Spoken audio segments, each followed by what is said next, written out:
ছোট ভাই আমার, বোন আমার, প্রতিজ্ঞা করো, বাপ মরবে, মা মরবে, ভূমিকম্প হবে, সিডর হবে, এই পৃথিবী লন্ড ভন্ড হয়ে যাবে, বেঁচে আছি মানি ফজরের 2 পড়তেই হবে।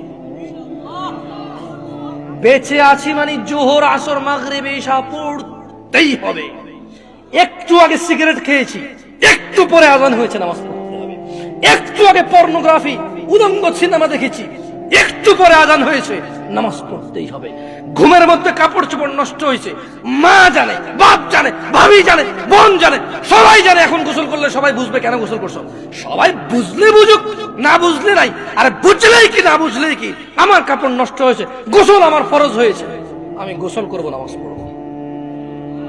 রাতে আমার ঘুম আসে নাই, বন্ধু বান্ধবের পাল্লায় পড়ে সারা রাত বসে বসে উলঙ্গ ছবি দেখেছি, যা অত্যন্ত ঘৃণিত এবং যা আমার জীবনকে তছনছ করে দেবে, যা আমার জীবনের বরকত নষ্ট করে দেবে, যা আমাকে লাঞ্ছিত অপমানিত করবে, এমন অপরাধে লিপ্ত ছিলাম। কারণ এই জানাবে বিচার যে করবে, যে জানার সাথে জড়িত, সে অপদস্থ হবেই হবে।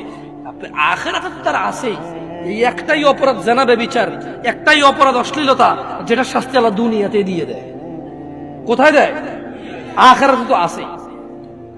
সারা রাত উলঙ্গ ছবি দেখেছো, দেখে নিজের জামা কাপড় নষ্ট করেছো, অপবিত্র করেছো নিজেকে, অসুবিধা নাই। গুনাহ যা হওয়ার হয়ে গেছে, গুনাহ নিয়ে পড়ে থাকলে চলবে না। গুনাহ যা হওয়ার হয়ে গেছে, গুনাহ নিয়ে পড়ে থাকলে চলবে না। যাও গোসল করো, ফজরে আযান হয়েছে, সালাতে যাও, 2 রাকাত সুন্নাত পড়ে আল্লাহর কাছে ক্ষমা চাও, 2 রাকাত ফরজ পড়ে আল্লাহর কাছে ক্ষমা চাও।